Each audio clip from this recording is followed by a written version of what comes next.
Hello, good morning, and welcome to this Dawnbusters Taste Challenge. We have two Canadian blended whiskeys.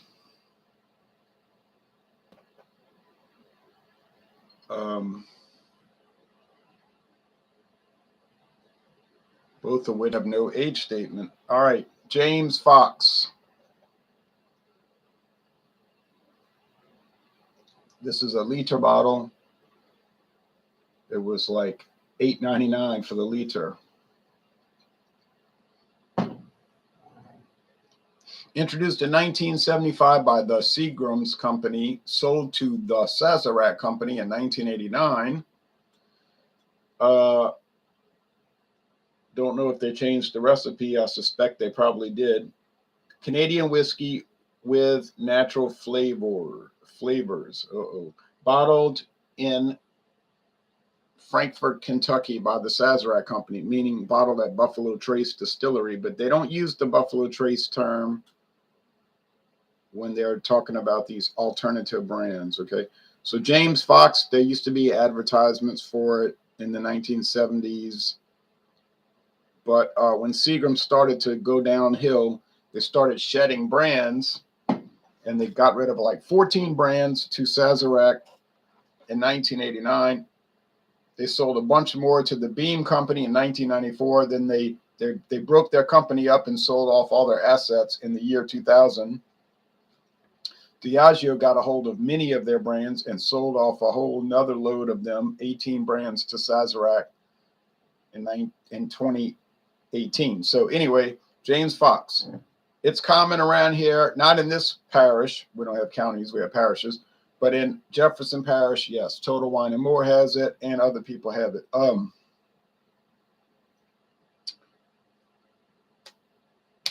right. But this parish, you know, we don't have a lot of people here. It's like about 40,000 people, whereas Jefferson Parish is over 100,000. Over 200,000. Orleans Parish is over 400. It was 400 before Hurricane Katrina, over 350,000. Okay, 40 Creek Premium Barrel Select. The company founded in 1992. This went on to the market in the year 2000, the year Diageo went kaput. It is now owned by Campari, so produced by Campari Canada. There's the 40 Creek picture. Also, no age statement. Runs about $20 a bottle. I can get this, or I could have gotten this, and maybe still, for $4.17 a 750. True story, crazy, right? At Martin Wine Cellar. They were selling cases of it last football season, 12 bottles for $50. $12 for $50. Canada Dry Hands. Have I ever had Teacher's blended scotch? I have not, but I've seen it around. There's so many. It's like Canadian whiskey. There's so many brands and bourbon. You're just never going to be able to try them all. You know, you just pick through, grab what you think looks interesting, and then you just try them, you know. Okay, let me put a note here with no age statement for either one of these. With no age statement, which in Canada means at least 3 years old. In the United States, no age statement means at least 4 years old. FC 40 Creek. So we got a 1970s whiskey versus a whiskey from the last year of the 20th century. It's like, I can't read without my glasses. Well, I can read up close, but not, that's a distance. So it's like a smokier J&B. Oh, and J&B is nice. peaty, but not really smoky. All right. James Foxe. I got a whole nother bottle unopened that I got for $4.99 at Savannah Discount. And I was like, $4.99, what a great price. Then I realized I could get it for $4.17. But, you know, James Foxe is just sort of ordinary. It's not something you want to track down. mean, it has a neat looking mid 1970s label.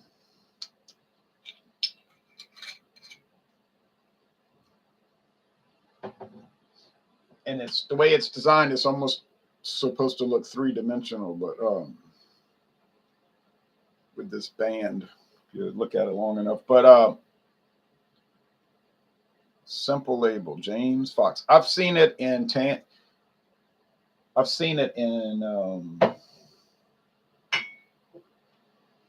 St. Tammany Parish, and I've seen it in Jefferson Parish. Okay. Well, big difference in appearance, as you can see. I didn't need tags for this. Golden, light gold. Do they add color into this? You know what? I do not think so, because Sazerac will usually put with caramel color. This one just says with natural flavors. Doesn't say anything about caramel color at it. It's very light. Very light. So it could pick up that color being in the barrel for 3-4 years. Now this one is very dark. Do they add color into this? This I do not know. They don't have to disclose it anyway. So copper versus gold. Copper and gold. Copper and gold. I'm waiting for daylight, but we have a full moon today. Yes. There's a moon in the sky. It's called the moon. Okay.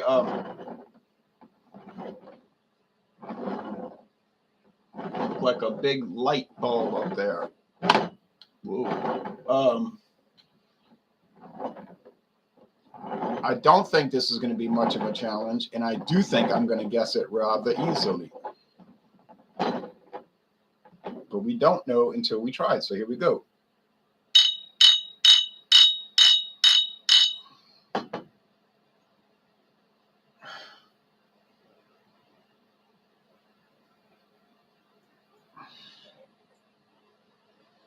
Smells like yellow corn grits without the charred oak. In other words, it smells like bourbon, but it was aged in uncharred oak, which would be corn whiskey if it was at least 80%. Yeah, so it smelled like bourbon that was not aged in charred oak. In other words, yellow corn grits. I have a bunch of grits. I have a bunch of yellow grits. In fact, here at this home. This smells like burnt marshmallow or creme brulee. I'm not joking. This is the 40 Creek. I'm going to call it right now without even tasting it. Yep. Undefeated so far. Haven't gotten it wrong, and I would say that I will not get it wrong. It will not happen. Now, so is it a real big challenge to tell 40 Creek from other Canadian whiskeys? No. In fact, it's easy. You just think creme brulee or burnt marshmallow. You got it. You got it. Now, the question at this point is, does it taste better, equal, or worse than other Canadian whiskeys? So far, it has been no worse than more or less even. I'm not going to say it lived up to Crown Royal Black, but that's difficult to do. It didn't really measure up to Crown Royal Bourbon Mash. But then, of course, you're talking about a $20 bottle, 40 Creek, versus $27 to $30 bottles. So you're talking about $7 to $10 more per bottle. But it wasn't really worse. You could save money with it now. This is at least $10 more than James Foxe. So is it going to be $10 better? I think it will be, but I'm not sure. We're about to find out. Comments. Michael Ojeda. Good morning, Ron. What did you think of the Super Bowl? Went down to the wire.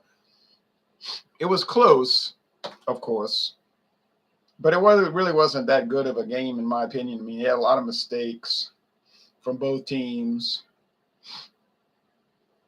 Hardly any running game for either team. They just passing the ball, little short passes the whole game, except for some long receptions. Two bad calls, one favoring each team. 7 sacks. I mean, it was fine. Wasn't one of the better games. It was one of the best games in the sense of being close, instead of these terrible runaway games like Oakland Raiders versus Minnesota Vikings from the 1976 season, or Kansas City versus Minnesota for the 1969 season, or San Francisco versus San Diego Chargers for the 1994 season. Well, those were terrible games, and I can name a lot more. But Denver and San Francisco for the 1990, 89 season, so and so forth. But to me, the great games were like, obviously, Patriots and Falcons, New England and Atlanta with the overtime game, or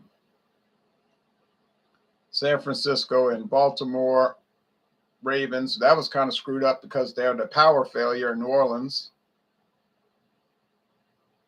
and it kind of killed San Francisco's momentum and allowed the Ravens to make a big comeback. If they hadn't had that power outage for 30 minutes, probably would have just been San Francisco running away with it. Of course, the classic New York Giants and Buffalo Bills 1991 for the 1990 season game, down to the missed field goal at the end.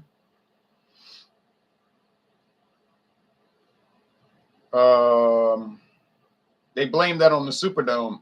The Superdome is outdated because of this power failure. It really had nothing to do with the Superdome. It had something to do with the energy company, the power company, Entergy. And it was the production company that did the event, the halftime event, not checking and properly evaluating if the power grid could handle the draw on the energy load, the energy. So it tripped the blew up a transformer because it was too much power, and then it took them 30 minutes to get it fixed. If you remember, after the halftime show, that they were remarking on the broadcast, what's that buzzing sound? It was like a hum, and it tripped. So, like Tony Montana said, that could happen to anybody, Sosa, Mr. Sosa. It could happen to you. So it wasn't the Superdome's fault. Really unrelated to the Superdome. So the taste.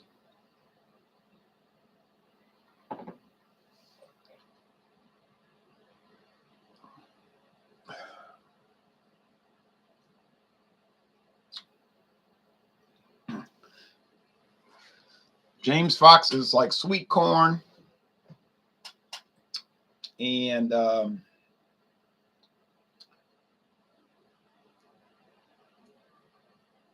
tastes like pecan oil or walnut oil or even almonds, which is probably coming from them adding, I would say, white rum to it. A sweet white rum, such as you get with the very strange Caliber Caribbean white rum, which tastes to me like strawberry shortcake and rock candy and extreme sugar. But if you took that white rum, you're allowed in Canada to add white rum to flavor Canadian whiskey. Sounds bizarre, but just like in the United States, you can add, for instance, sherry, blending sherry to whiskey, blended whiskey. They call it blending sherry. You add it to whiskey to give it flavor. Now, you might say that's cheating. That's why you should only drink bonded whiskey. Well, I guess it's cheating. But it's sort of like American craft beers. They add chocolate, coffee, fudge, pomegranate, orange, tangerine, grapefruit, vanilla, all sort of chili peppers to beer to give it flavor. And then people will say, oh, this ale is really dynamic. And you might say, that's cheating. It's not a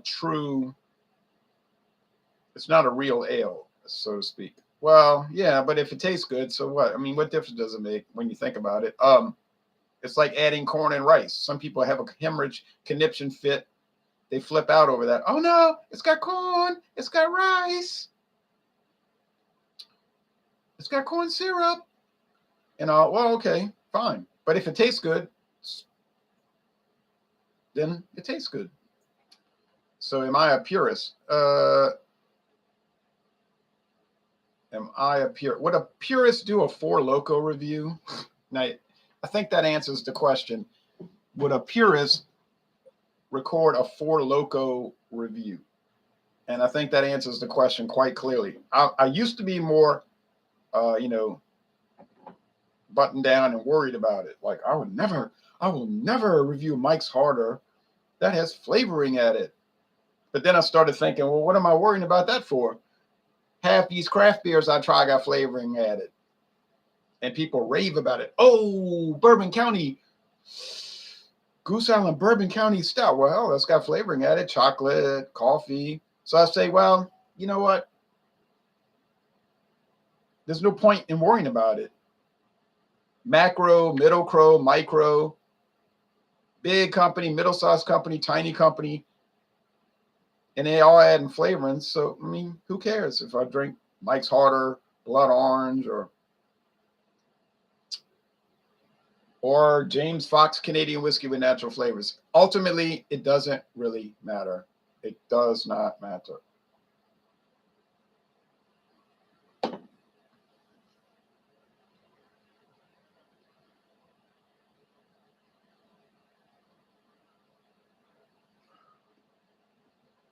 It just tastes like the creme brulee. There's a little bite to it, though. Maybe I sipped too big of a sip. There's wood, charred oak. I think they're using charred oak and uncharred oak. Okay. Do I think that 40 Creek could have flavors added to it, and they're just not disclosing it? I would strongly suspect that they are adding flavoring to it. What could that flavoring be? Well, Canadian whiskey regulations are strict, but at the same time not strict. But they're strict within their parameters, and meaning if they want to add brandy to it, or cognac brandy,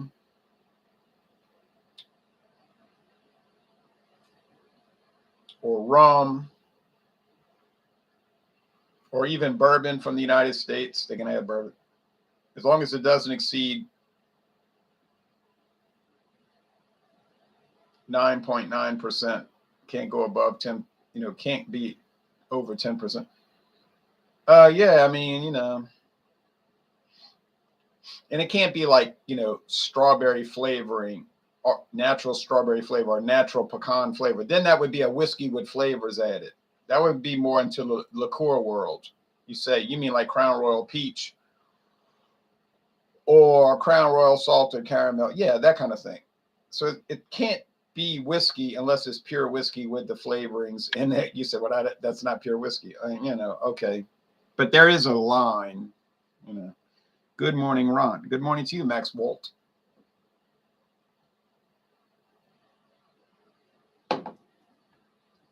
United States, you can have flavored whiskey. Peanut butter flavored whiskey could be 70 proof, in which it's a liqueur. Or some of them could be higher. It's a strange thing.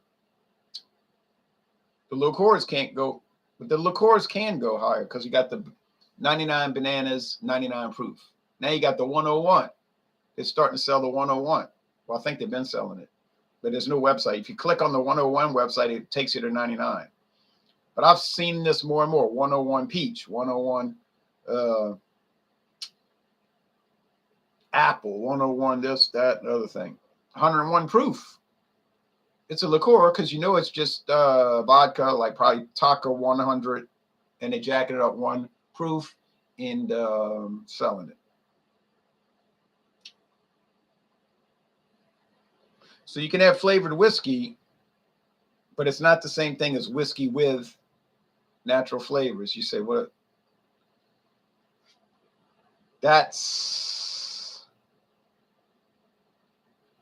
funny money. You're playing games, friend. Maybe, but it's not the same thing. So the James Foxe is Canadian whiskey with natural flavors. So would it technically, legally be considered a flavored whiskey? No. No.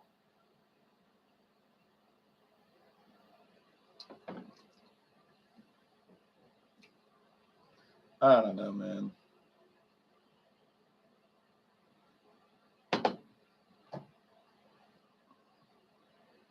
You're not allowed to have bourbon with flavor. You're not allowed to have flavored bourbon.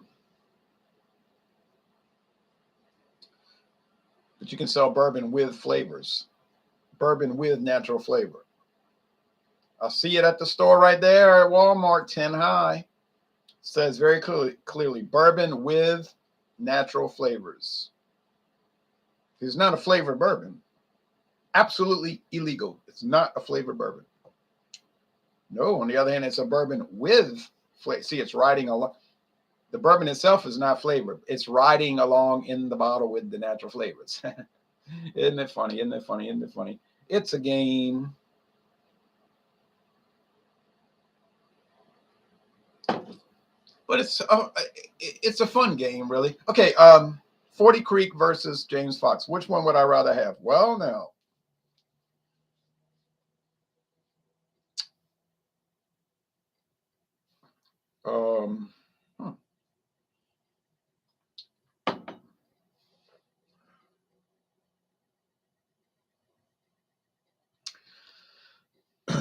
The James Foxe is lighter. So if you like a lighter flavor, and it seems lighter bodied, and it's certainly lighter in appearance, maybe you could say it's more delicate. So if you want a lighter whiskey, Canadian, of course, there is a touch of rye, peppermint rye, peppery rye, touch of it. James Foxe might be just the perfect thing for you. And if you can get a whole case of it for $50, 12 bottles for $50 plus tax, and I can do that, or could do it. I probably still can if I check Elio's Wine Warehouse. Let me see.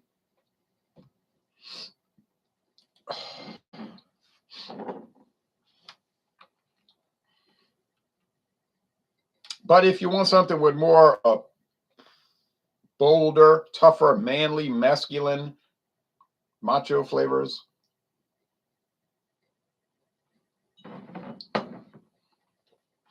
then 40 Creek's going to work. But they both have that nut oil flavor now. But 40 Creek's running more into the marshmallow and the creme brulee. In my case,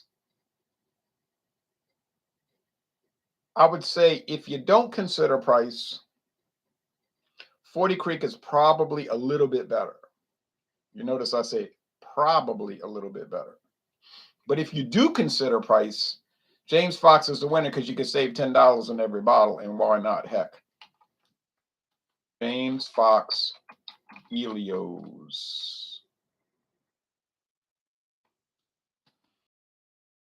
Warehouse in New Orleans. Here we go. James Foxe Canadian, 750 milliliters, Elio's Wine Warehouse. They also have 200 milliliter bottles. Let's see what they say. Yep. Can you believe it? Even with the JB inflation description. Nothing.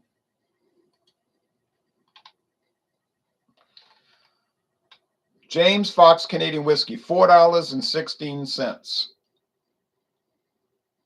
$4.16, people. Is there a cheaper price for Canadian whiskey in America? Well, maybe, but not from a store. Maybe some guy that you know, like Easy Andy, who's a traveling salesman, might sell at the back of his out of his trunk. But then you maybe go blind if you drink it. You know, no, I mean, Jeep and Foodie says, morning, Ron, checking in. Hey, Jeep and Foodie. Kale, good morning, Ron, says Maxwell in Russia. Jack Cottrell says, good morning, Jay. Have I ever reviewed Bullet Rye? Bullet? No, I haven't. but I've seen it. Well, I see it every day, basically. Yeah, I just never have. I haven't gotten around to it. Hadn't gotten around. So James Foxe Canadian whiskey, $4.16. Well, the clear winner. Now you might say, I don't live by New Orleans. I live in Kentucky, or I live in Illinois, or I live in Nevada, and I got to pay $12 for James Foxe. Get real, okay? And I got to pay $20 for 40 Creek. So really, in my case, it's an $8 difference. Yes, I understand. These prices are not normal. So in that case,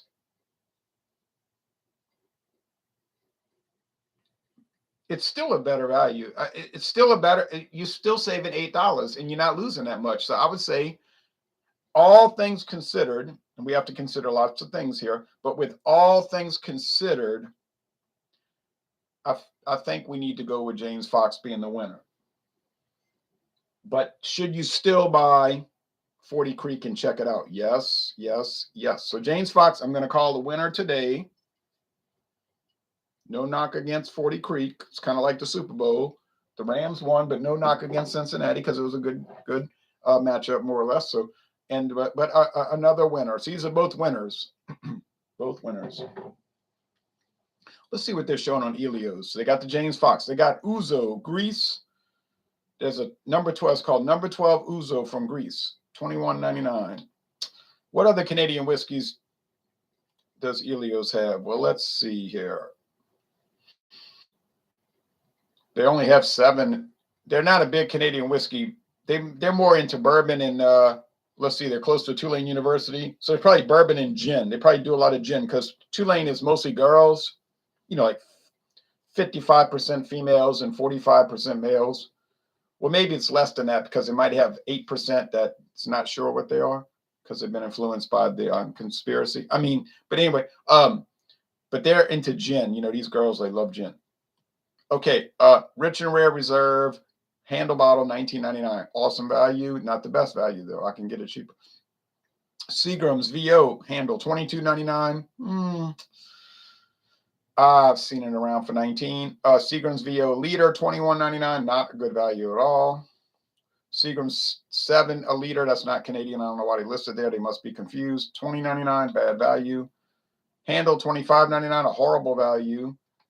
Canadian Club, a liter for $18.99. Another bad value. The only good value they have right now is James Foxe. And honestly, James Foxe is really not any worse than those. So why would I pay that kind of money for those things? Short answer long, I would not. So there's your value. Elios. My friend David's always saying, let's go to Elios. I got so much liquor now. I don't need, I'm not against going there. It's just that I have so much. Ancient Age Preferred Blended American, $16.99 for a handle. Now that's a deal. That's your deal. That's your deal. That's your deal. That's your deal. I don't know why they had it listed under bourbon, but we'll let that slide.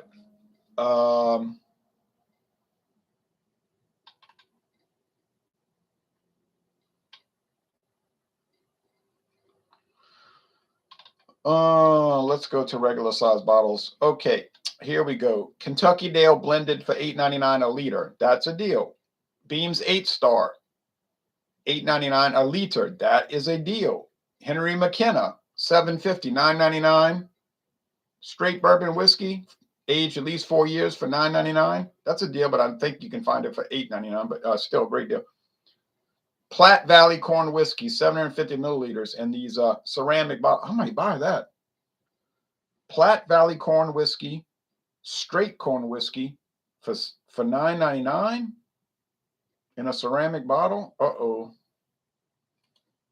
Man, I need to go. I might need to, yeah. I might need to head on out. Benchmark. Liter bottle, $10.99. That's a deal. That is a deal.